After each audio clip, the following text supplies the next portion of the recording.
తాగేశారా? నిజంగా ఈవి గారు పిలిపించి టేస్ట్ చూసి, అంటే ప్రొడక్షన్ లేదంటే కొంచెం ఏదో కల్తీ చేస్తారేమో అని డౌట్తో టేంటర్ అని చెప్పి స్పూన్తో అని తాగి బాగుంది కొంచెం హార్లిక్స్ కలపండి అని చెప్పేసి, నా పరిస్థితి ఏంటి అసలు ఇంత నిజంగా సింగిల్ టేక్ అది. మళ్ళీ ఏవిఎస్ గారు చెప్పే డైలాగులో నేను మొత్తం ఇంత అనేది తాగేయాలి. మా పరిస్థితి చూడాలి, మామూలుగా దారుణం కానీ సూపర్గా వచ్చింది. ఆ సీన్ రాగానే నేను గుద్దంగానే అక్కడ చక్కని పడిపోయి కింద ఏవిఎస్ గారు చాలా బాగా పండింది అనమాట సీన్ అది. సో చాలా మంచి విషయాలు నేర్చుకోవాలంటే మంచి వాళ్ళ దగ్గరే నేర్చుకోవాలండి నిజంగా. ఎందుకంటే ఆయనకున్న ధైర్యం కానివ్వండి, ఆ గట్స్ అనేది ఎవరికి లేదు. అందరు జస్ట్ సినిమా ఫ్లాప్ అవుతుంది, సినిమా ఫ్లాప్. నాకు తెలిసి ఒక 60 లక్షలు కూడా కాలేదనుకుంటా సినిమా. అమ్మినందుకు 5 to 6 crores వచ్చాయి అప్పట్లోనే.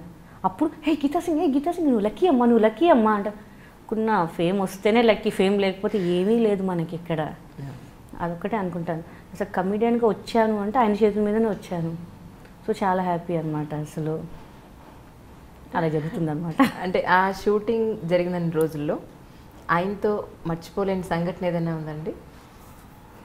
ఆయనతో లేదు, నరేష్ గారితో ఉంది నాకు. మంచి సీను, ఆయన వచ్చి నన్ను గట్టిగా పట్టుకొని లేపాలి. మిగతా అందరు డైరెక్టర్తో సహా నవ్వుతున్నారు, నేను నవ్వట్లేదు, నవ్వకూడదు, నేను ఆపుకుంటున్నా. ఆయన పట్టుకొని అంటున్నారు కానీ ఆయన చేస్తుంటే నవ్వు వస్తుంటుంది. అసలు అందరు నవ్వుతూ నాకేం నవ్వు ఆపుకోలేక, నాకైతే కళ్ళకి నీళ్ళు వచ్చేస్తున్నాయి.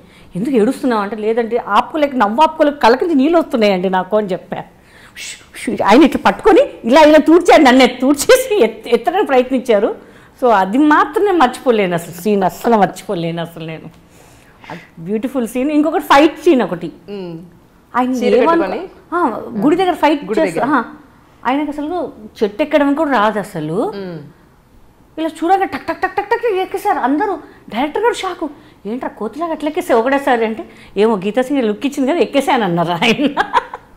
అక్కడ ఉన్న ఒకసారి మామూలు మనోళ్ళంటే టేక్ ముందు ఒకసారి ట్రయల్ చేస్తారు, ఎక్కడ పట్టుకోవాలా ఏ కొమ్మ, ఓరేమో ఏం కాదు ఇలా చూడంగానే సింగిల్ టేక్. ఆయన కూడా అసలు మర్చిపోలేని సీన్స్ అనమాట. ఇంకొకటి స్విమ్మింగ్ పూల్, దానికన్నా ముందు రోజు స్విమ్మింగ్ పూల్ సీన్ చేశాను నేను. మంచి హైట్, అమితాబ్ బచ్చన్ హైట్ నాది. ఆడ 8-10 feet వాటర్, అక్కడ బాంబులు పెట్టారు దాంట్లో. స్విమ్మింగ్ వచ్చు కదా, ఆ ముందు రోజు వెళ్ళా రిహార్సల్. నాకు రాదు, ఊరికే ఆయనకి అంటే ఎవరు డూబ్ పెడతారేమో నేను ఎక్స్పెక్ట్ చేసా. వచ్చా అంటే ఆయన వచ్చలే అనుకున్నాను.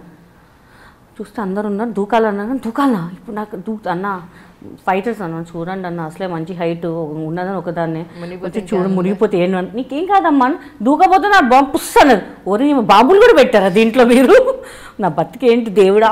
ఇప్పుడు ఆయన ముందు రెడీ రెడీ రెడీ. నాకు ఫీవర్, షివరింగ్ ఏంటి పరిస్థితి, పడితే ఎవరు చెప్పుకోవాలి నా బాధ, ఎప్పుడు వచ్చి కాపాడుతాడో తెలియదు లోపల. చూసా దూకంగానే పాపం మళ్ళీ వచ్చి లేపారు. అది దూకి నాకు జ్వరం వచ్చేసింది. నరేష్ గారు జ్వరం వచ్చేసింది. ఇక నెక్స్ట్ డే ఆ సీను ఫైట్ సీను ఇద్దరికి హై ఫీవరు. పాపం చేసాం మ్యాక్సిమం, ఎక్కడ ఏ ఫీలింగ్ తెలియకుండా చేసేసాం మొత్తం షూట్. అయితే అంత కామెడీ సీన్స్లో కూడా మీరు ఇన్నోసెంట్ ఫేస్ వేసుకుని హస్బెండ్ చెప్పేది పాపం ప్రతిదీ ఆయనే దైవం అని అనుకుని. అవునండి. కొన్ని సీన్స్లో ఆయన వేరే అమ్మాయి వెంట పడుతూ మరుశాలిని సినిమా చూసిన ప్రతి వాళ్ళు అయ్యో పాపం నిజంగా చూసిన వాళ్ళందరూ కూడా ఇన్వాల్వ్ అయిపోయి ఇంత మంచి అమ్మాయి. రీసెంట్గా దాని తర్వాత ఒక 6 months సెకండ్ పార్ట్ కూడా రెడీ అయిపోయిందండి, తీసిద్దాం. ఆ లోపు డైరెక్టర్ గారు కొంచెం హెల్త్ ప్రాబ్లం అయిపోయింది.